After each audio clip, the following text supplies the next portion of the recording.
किसान साथियों राम राम। आशा और उम्मीद करता हूं कि आप सब ठीक ठाक होंगे। साथियों, आज हम चर्चा करने जा रहे हैं सोयाबीन के भाव और सोयाबीन के फसल के ऊपर।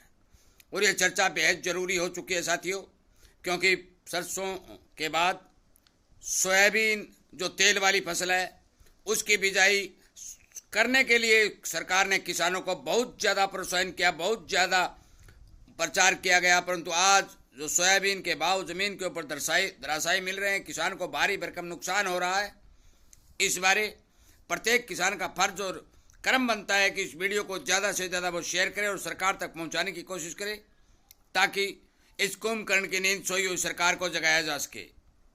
साथियों, मैं आपको बता देना चाहता हूँ कि हर वक्त किसान की आवाज़ सरकार तक पहुंचाने, सरकारी नुमाइंदों तक पहुंचाने, किसान को जागरूक और सावधान करने के लिए लगातार प्रयास कर रहा हूँ। हर एक किसान से विनय निवेदन प्रार्थना करता हूँ कि आप इस चैनल को सब्सक्राइब करें, ज़्यादा से ज़्यादा वीडियो को शेयर करके सरकार तक पहुंचाने का काम करें। साथियों, मैं आपको बता देना चाहता हूं कि सरकार लगातार सोयाबीन किसानों के साथ आंख मिचौली खेल रही है। केंद्र सरकार में भारत के कृषि मंत्री शिवराज जी ने जो एक कल ही हवाला दिया कि राज्य सरकार अपना परफॉर्मा तैयार करे और हमारे पास भेजे, हम सरकारी खरीद का ऑर्डर देते हैं। साथियों, क्या राज्य सरकार को इस बात का पता नहीं था कि सोयाबीन की फसल अब किसानों के खेत में पक चुकी है और भारी भरकम सोयाबीन में नुकसान के चलते किसान बहुत ज़्यादा परेशानी के हालात से गुजर रहा है। तो समय पर सोयाबीन की खरीद की जाए, परंतु सरकार ने किसी भी तरह का कोई भी काम नहीं करते हुए सोयाबीन के किसानों को भारी भरकम नुकसान पहुंचाने का काम किया है। मैं साफ और सीधा बोलने वाला इंसान हूँ। आज तिलहन के किसानों को पुरजोर तरीके से चोट पहुंचाई जा रही है, उन्हें हर एक तरह से परेशान किया जा रहा है, चाहे भाव है, चाहे लैब के हिसाब से हो, चाहे प्रोडक्शन के हिसाब से हो, चाहे मौसम की मार से हो, खाद बीज की मार से हो। हर तरह से जो तिलहन का किसान है संपूर्ण रूप से पिटता हुआ दिखाई दे रहा है। मैं बता देना चाहता हूँ, महाराष्ट्र, मध्य प्रदेश, राजस्थान के बहुत भारी किसानों से मेरी बात हुई है। वो अपना दुखड़ा इस बारे जाहिर कर रहे हैं कि सरकार आज MSP पर खरीद करने का जो हवाला दे रही थी, उस बात से आज पीछे हटती हुई दिखाई दे रही है। मैं बता दूं कि भारी भरकम माल जो बाजार में आ रहा है, औने पौने दाम के ऊपर सोयाबीन की खरीदी बाजार में की जा रही है। लगातार सोयाबीन के भाव में दबाव दिखता हुआ दिखाई दे रहा है। फिर सरकार कौन से बिल में छिपी हुई है?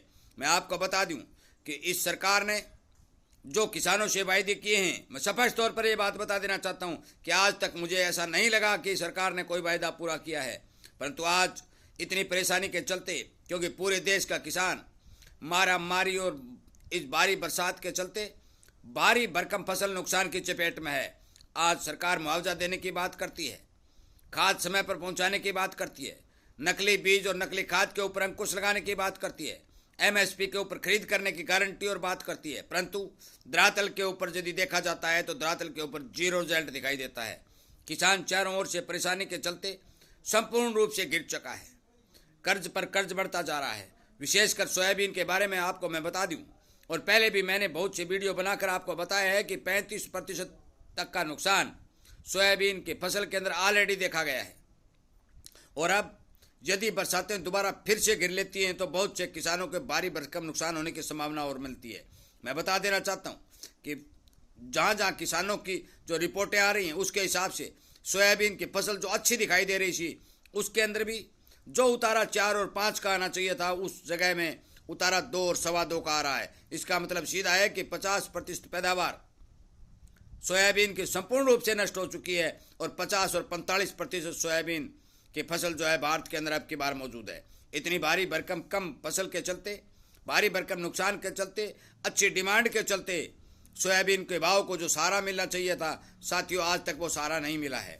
सरकार ने एक रिपोर्ट पहले जारी की थी कि जितने भी जो भारत आटा के प्रोडक्ट हैं, उन भारत आटा के अंदर सोयाबीन खली का इस्तेमाल किया जाए, 10% तक के मिलावट करके उस भारत आटा को अच्छा प्रोटीन युक्त बनाने का काम करें। परंतु आज तक उस बात का धरातल के ऊपर कोई रिजल्ट दिखाई नहीं दिया है।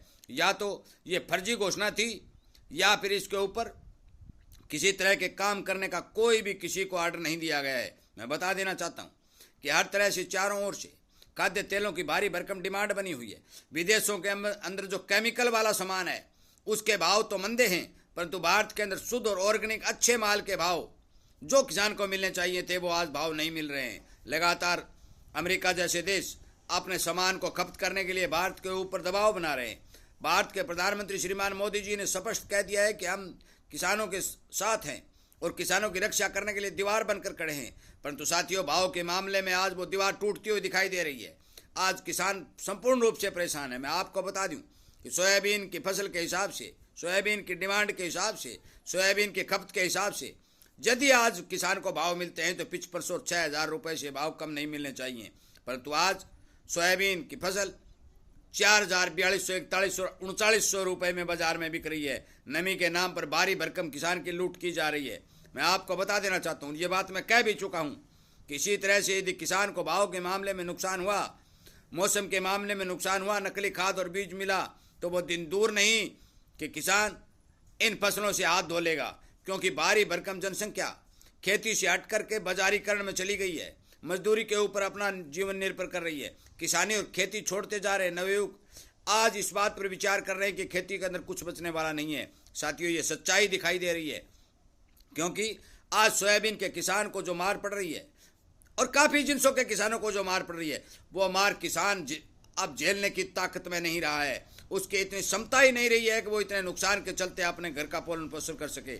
इसीलिए मैं आप सभी से विनय निवेदन करता हूँ, प्रार्थना करता हूँ सरकार से और सरकारी नुमाइंदों से, जो हमारे प्रिय नेता हैं, जो कानून बनाते हैं, दिल्ली की सबसे बड़ी पंचायत में बैठते हैं, उनको मैं आगाह करना चाहता हूँ और उनसे मांग भी करता हूँ कि कृषि प्रधान भारत देश को, जो किसानी और खेती के ऊपर टिका हुआ है, उसकी खेती को बचाया जाए, उसके किसान को बचाया जाए, उसके व्यापारी को बचाया जाए, उसके उद्योग धंधे को बचाया जाए, उसके दुकानदार को बचाया जाए, ताकि देश के हालात ठीक से सुधारी जा सके। मैं बता दूं कि एक वीडियो मैंने पहले अपलोड भी किया था, मध्यम वर्ग के ऊपर सबसे ज़्यादा मार पड़ रही है। साथियों, मध्यम वर्ग में किसान, व्यापारी और दुकानदार, उद्योगपति जो छोटे छोटे हैं, वो सारे के सारे आते हैं। आज उनकी रोजी रोटी के लाले पड़े हुए हैं।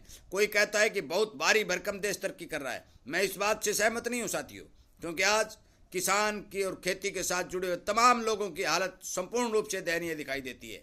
मैं इन्हीं बातों के साथ उम्मीद करता हूँ कि आप इस वीडियो को ज़्यादा से ज़्यादा शेयर करके हमारे प्रधानमंत्री श्रीमान नरेंद्र भाई मोदी तक पहुंचाने की कोशिश करेंगे। उनसे हाथ जोड़ भी प्रार्थना करेंगे कि आप कम से कम हम आपके देश के, आपके खुद के भाई बंद भतीजे जो भी हैं, खेती के साथ जुड़े हैं, उन लोगों को बचाने का काम करें और आगे कदम बढ़ा करके खेती को सुदृढ़ और संपूर्ण बना करके विदेशी सामानों पर रोक लगा करके भारतीय किसान के पक्ष में 2 कदम आगे बढ़ने का काम करें, ताकि भारतीय किसान, भारतीय मजदूर, व्यापारी और उद्योग धंधे को बचाया जा सके।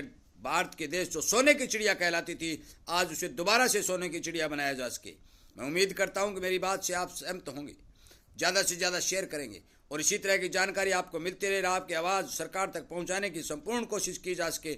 इसलिए चैनल को सब्सक्राइब करेंगे, इसके साथ में जुड़ेंगे और समर्थन करते हुए आगे बढ़ते हुए किसान हित में काम करेंगे। जय हिंद।